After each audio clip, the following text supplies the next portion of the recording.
A very good afternoon and thank you for joining us on Beetv News Updates at 3. I am Ruth Obodu and now the news in detail.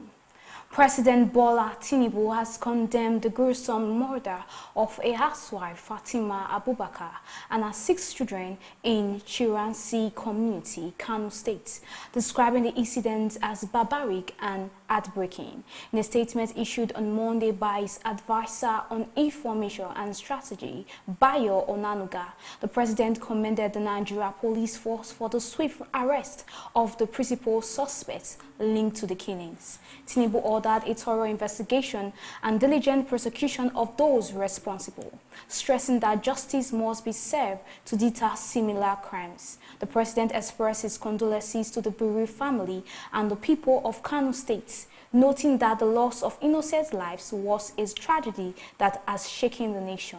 In the same statement, Tinubu also mourned the passing of a prominent Kano businessman and community leader, Alhaji Bature Abdulaziz, who died last weekend. The late Abdulaziz was the national president of the Harmonized Traders Association of Nigeria and a respected figure across several commerce-related unions.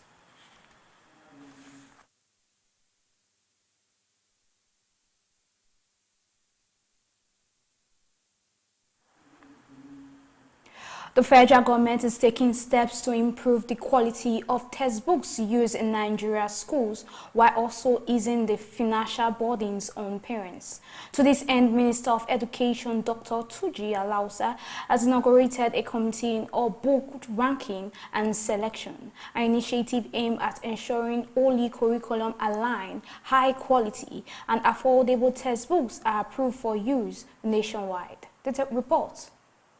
Improving learning outcomes in Nigeria begins with what children read in the classroom, according to the Minister of Education, Dr. Tunji Alausa. At the inauguration of the Committee on Book Ranking and Selection, the minister described the initiative as a critical step towards restoring quality, credibility, and fairness in the nation's textbook approval process. Textbooks and instructional resources remain the backbone of classroom instruction, guiding what learners studies and how teachers deliver lessons and how curriculum objectives are translated into meaningful learning outcomes.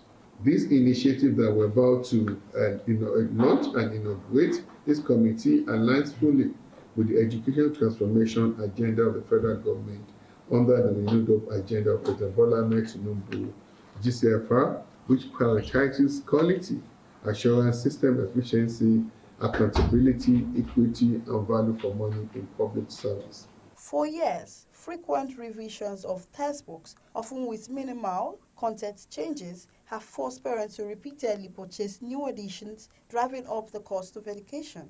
We thank you for your foresight in setting up the committee in the first instance, and we also thank you for implementing the recommendation by the committee, which one of those recommendations is this committee. We thank you, and we also assure you of our dedication in terms of ensuring that both the students and the learners get the best from our system.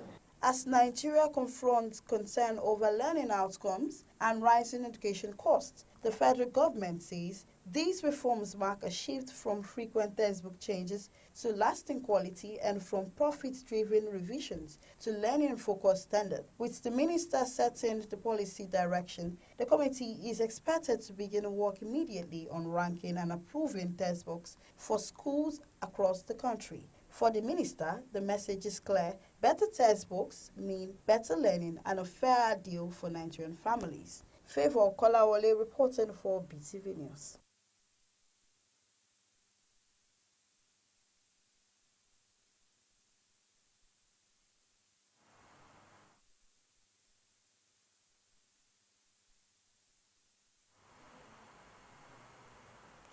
Governor of Lagos State Babajide Sanwo-Olu has signed the 4.45 trillion 2026 appropriation bill tagged the budget of shared prosperity into law.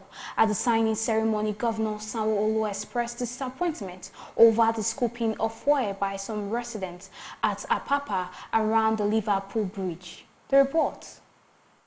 The signing of the 4.45 trillion naira 2026 budget was witnessed by the Deputy Governor, members of the State Executive Council, as well as lawmakers of the Lagos State House of Assembly. Governor Babajide Sanwo-Olu said the budget of shared prosperity prioritizes key sectors including health, education, transportation, security, housing, agribusiness, and infrastructure.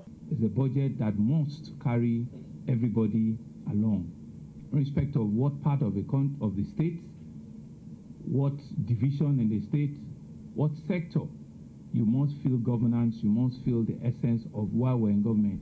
Engagement we're going to have, if it is on the various interventions, that we will do to enhance and to improve the quality of life, will be felt in this budget in one form or the other. The governor also used the occasion to express deep concern over the scooping of fuel by residents after a tanker conveying petrol overturned in Apapa near the Liverpool Bridge, describing the act as a suicide mission.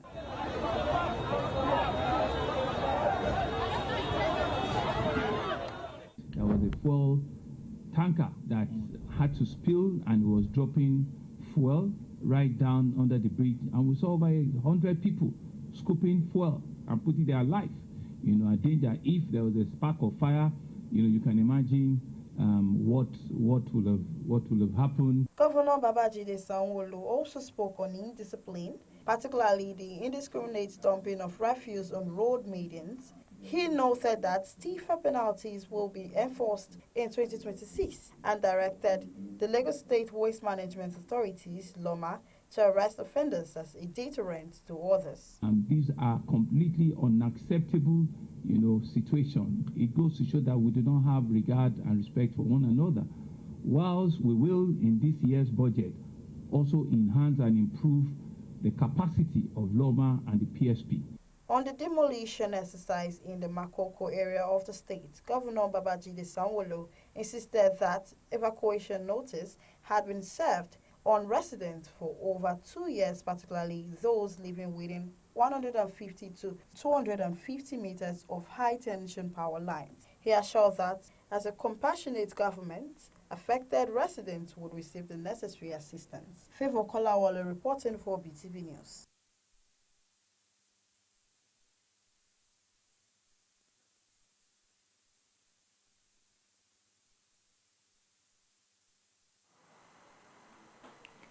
Emergency responders in Lagos have successfully averted what could have been a major disaster following an incident at the Liverpool Bridge.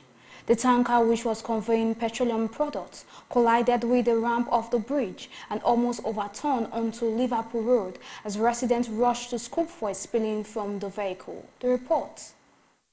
Tanker explosions remain a recurring tragedy in Nigeria despite repeated warnings about the dangers associated with scooping spilled fuel. A circulating video shows passersby scooping fuel draining from the damaged tanker, with many carting the diesel away in plastic containers and jerry cans. Shortly after, emergency responders arrived at the scene, cordoned off the area, and secured the environment to prevent further risk. While containment efforts were ongoing, another tanker was deployed to transload the petroleum product. Speaking to newsmen, emergency responders confirmed that the driver and his passengers sustained injuries and were taken to a nearby health facility. Authorities say preliminary findings indicate that overspeeding was the primary cause of the accident. The driver may have been in a speed because, yes, the truck actually rammed into the pavement. At that early hours of the morning, when you are coming out of Apapa, you are going against traffic. I keep on saying it. In journey management, in traveling, is not the haste, it's the thoroughness, so that you can get to the destination. Just assuming it was a PMS truck, we would have been talking of nothing less than 500 dead below the bridge, because there's a very big market, Liverpool market. It was a massive fall. It was a single accident and a massive fall on the side of the passenger of the truck.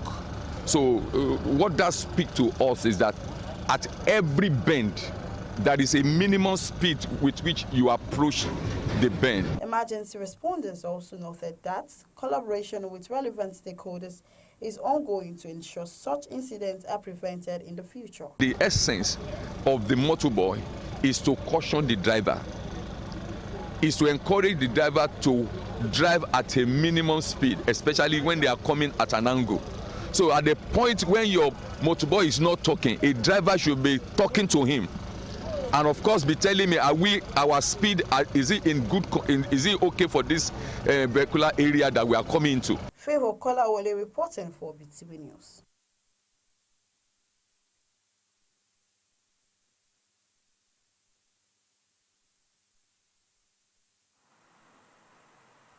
President Bola Ahmed Tinubu's administration says it is undertaking comprehensive reforms to reposition the marine and blue economy as a vital pillar of economic growth and national development. The Minister of Marine and Blue Economy, Dr. Adegboyega Oyetola, made the declaration at the inauguration of the governing board of the Nigeria Shippers Council. The minister insisted that the inauguration was more than a ceremonial rite, describing it as the activation of institutional governance, the entrenchment of accountability, and the commencement of a renewed phase of purposeful oversight in this sector. He charged the board to be above board in the discharge of its responsibilities and to align with the acts that established the council. Responding on behalf of the board, its chairman and former governor of Katsina State, Dr. Ibrahim Shehu Shema, pledged the members' commitment to the realization of government goals and effective service delivery. Pricing, charges, and service delivery. The effective discharge of this mandate is essential to reducing the cost of doing business at our ports, facilitating trade, protecting the interests of shippers, and strengthening Nigerians' competitiveness in regional and global commerce.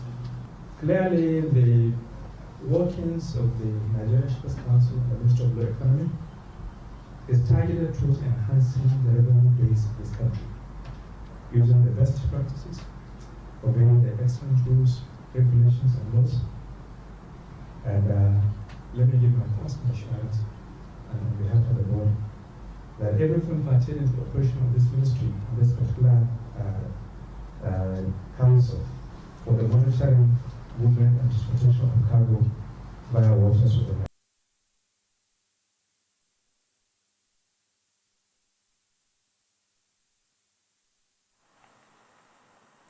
The driver involved in the deadly road crash that claimed the lives of 2 members of boxing star Attorney was reportedly traveling to visit relatives for the New Year when the crash occurred. Following the tragedy, the British-Nigeria boxer took to social media to mourn Ayodele and Gami, describing them as great men and expressing sympathy for their families. The case has continued to attract significant attention in Nigeria and internationally due to Joshua's global profile and the circumstances surrounding the fatal accident on one of the country's busiest highways.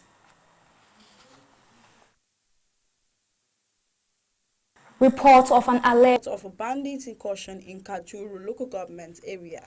Some sources allege that armed assailants stormed at Ikwa as well as a Cherubim and Seraphim church in Kumin Wali village. The area was described as a remote, forested location with challenging terrain. However, the Kaduna state government, alongside heads of security agencies, have categorically denied the claims. The narrative from the Kajuru area that people have been kidnapped or whatever in the like of that is totally false. Is not tenable, and we do not have any evidence of such. So we are here to make it abundantly clear and to let people know that the government of Kaduna State has zero tolerance for criminality. On hearing this rumor, like any other person, I personally visited the area this morning. This community by name Kurumenwali, and accompanied with security agencies, the police, the military, special forces, DSS. On reaching to the community, things were moving normal. We visited the church, the say 2 churches. There was no any evidence that shows that, yes, there was an attack. So I believe it's the rumor peddled by merchants who want to have, the peace that Kajuru is enjoying. After a joint Security Council meeting, officials who visited the alleged site insisted that the information was entirely false. They accused what they described as conflict merchants of spreading misinformation capable of inciting unrest. Security officials also reported an ongoing clearance operation in the broader Kajuru area, a move that could be misinterpreted as a bandit incursion. Till now that we are speaking, nobody is able to come out with any figure or name of any person that is kidnapped from that community. Our policemen, the chairman of the local government and other agencies were at alleged scene of crime. We went there. Till now, there is no information about any attack or any kidnapping of over 300 persons. And on this, please stop giving out false information to those discredit the state and the security agencies. This development comes amid ongoing security challenges in northwest Nigeria, where banditry and kidnapping have affected several communities over the years. Favor Kolawole reporting for Beetv News.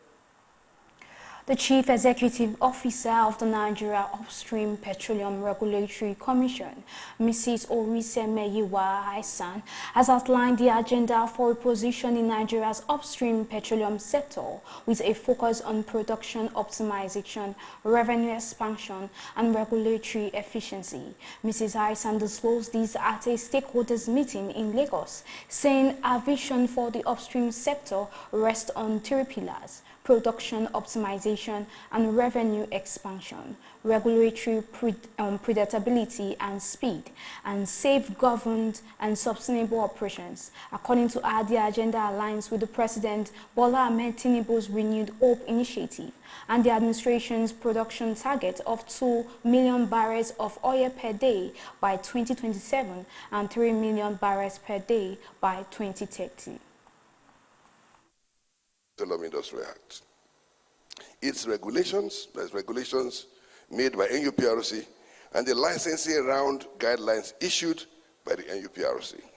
So far, NUPRC has complied with all these extant provisions of the PIA, which are conditions precedent, to issuance of license. If you look at Section 74 of the PIA, it further prescribes that license awards must be made through an open, transparent, competitive, and non-discriminatory process, with winning bidders determined based on clearly defined financial, technical, and work program parameters. Nigeria should be seen not just as any other destination. It should be seen as the preferred investment destination. I believe the industry today is practically demonstrating that we are moving to becoming the preferred investment destination. The number of indigenous companies that are now producers have increased astronomically. Of course, that comes with its new challenges, because as you have new small producers, you will need to evacuate, you will need to maintain those resources that you currently have, and then we now have to start thinking.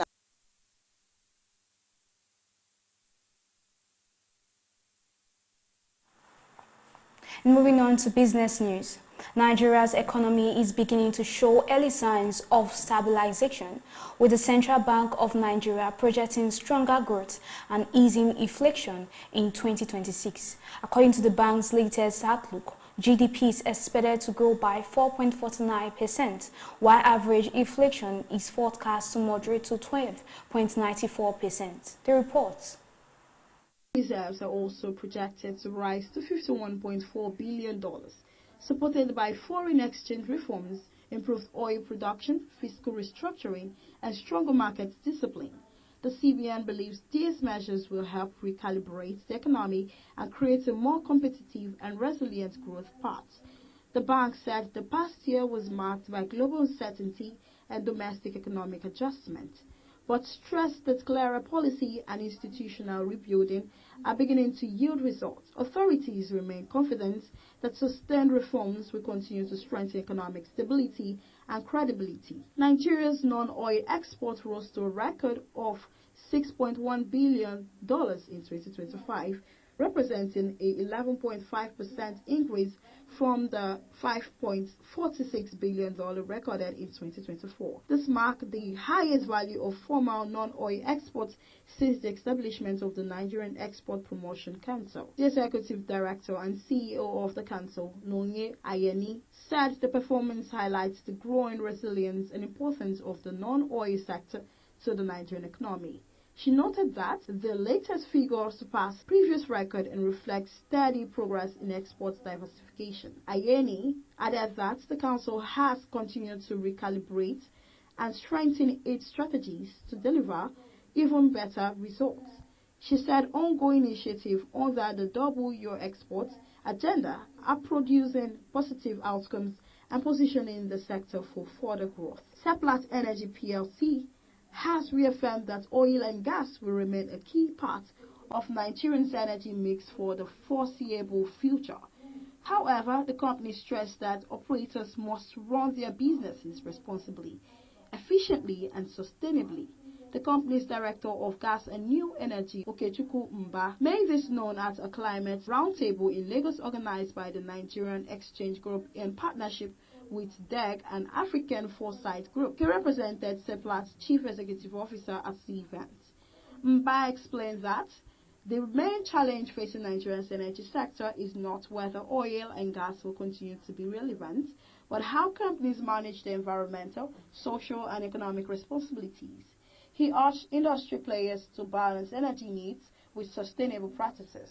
Bevo Kolawole reporting for Beetv News.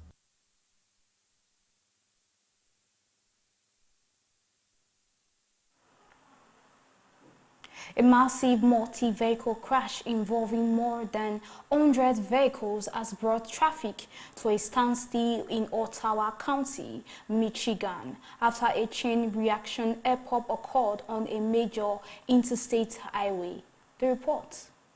Footage captured by a truck driver online shows dozens of damaged vehicles scattered across the roadway, with many cars and trucks left idling amid debris. Several vehicles appear heavily damaged, while others were weighed closely together, stretching far along the highway and highlighting the scale of the collision. According to initial reports, the crash involved passenger cars, trucks, and commercial vehicles. Emergency responders were dispatched to the scene to manage the situation, assist motorists, and secure the area. The interstate was shut down as authorities worked to clear wreckage and assess to the condition of those involved. While the full cause of the pile-up has not yet been officially confirmed, such large-scale crashes are often linked to hazardous driving conditions, including poor visibility, slippery roads, or sudden traffic slowdowns. Officials are continuing investigations to determine the exact circumstances that led to the incident. Motorists in the area were advised to avoid the route and seek alternative roads as cleanup and emergency operations continued. Authorities also urged drivers to exercise caution and reduce speed during adverse weather or low visibility conditions to prevent similar incidents. Further updates are expected as officials release more details on injuries, damage, and the reopening of the affected highway. Favor Kolawole reporting for Beetv News.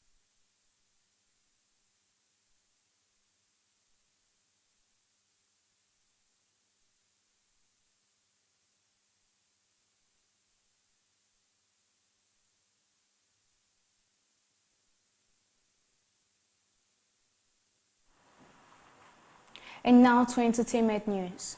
BB Niger level up winner Josephine Fina Otabo has cleared the air following a viral clip that suggested she had not received a $100 million grand prize, admitting the video nearly landed her in serious legal trouble. Earlier this week, a clip from one of Fina's Switch live stream resurfaced online, sparking debate over whether she was still alleging unpaid prize money. The report. Many viewers reacting only to the short clip assumed the reality star was raising concern over the 100 million naira she won years ago. Fina quickly addressed the situation in a follow-up live stream, insisting that her comments were taken out of context. She added that her remarks were meant for social media users who questioned why she is now focusing on streaming despite winning a grand prize years earlier. According to Fina, the edited clip almost reopened a legal confrontation with MultiChoice, the organizers of Big Brother Naija. The producers were reportedly displeased after seeing the misleading video. In another development, the elder sister of late Afro-Fuji singer Afiz Adeshina, popularly known as Destiny Boy, has finally spoken out following the controversy that erupted after his death. She addressed the viral voice notes their mother sent to him before he passed away, shutting down rumors and calling out critics online. Destiny Boy reportedly died at the age of 22, leaving fans, colleagues, and loved ones in shock. News of his passing quickly spread across social media, with many mourning the fast-rising singer. Reports claim that the young artist vomited before his death and was later buried on January 18, 2026 in Abeokuta, Ogun State. Shortly after, videos showing his remains began circulating online, sparking intense reaction. One of the trending clips showed Destiny Boy lying motionlessly in a back seat of a car with what appeared to be wool inside his nostrils. The footage was said to have been recorded while he was being transported to a mortuary. Legendary fashion designer Valentino Garavani has passed away, with condolences and tributes flooding in. The Italian fashion designer passed away on Monday, January 19, 2025 at his Roman residence surrounded by loved ones. The line of his state for Valentino Garavani will be held at Pavia Magnalini on Wednesday, January 25th and Thursday, January 22nd, 2026 from 11 a.m. to 6 p.m. His funeral will be held on Friday, January 23rd at 11 a.m. Valentino Garavani was born on May 11, 1932 in Voghera, Lombardy. Notably, he developed a passion for fashion at a young age, apprenticing under his aunt Rosa and local designer Ernestina Salvadio. Favor Kolawole reporting for Beetv News. And now to sports. Morocco head coach Walid Regragui criticized the referee's performance after his side were beaten by Senegal in a dramatic African Cup of Nations final, insisting his team had done enough to win before controversial late decisions altered the course of the match. After the loss, Regragui insisted his side had done enough to secure victory, but claimed the referee saw the game differently, describing the encounter as a final that unfolded like a Hitchcockian script. The match swung decisively in stoppage time when Senegal had a goal ruled out before Morocco were awarded a penalty following a video assistant referee review. The decision prompted Senegal's players to leave the pitch in the protest, halting play for several minutes. When the game resumed, Brahim Diaz failed to convert the penalty, missing with a Panenka attempt before Senegal went on to secure victory in extra time. In the aftermath of the game, Regragui faced mounting criticism, with several journalists at the post-match press conference openly calling for his resignation, despite the coach overseeing a 26-match unbeaten run since guiding Morocco to the World Cup semi-finals.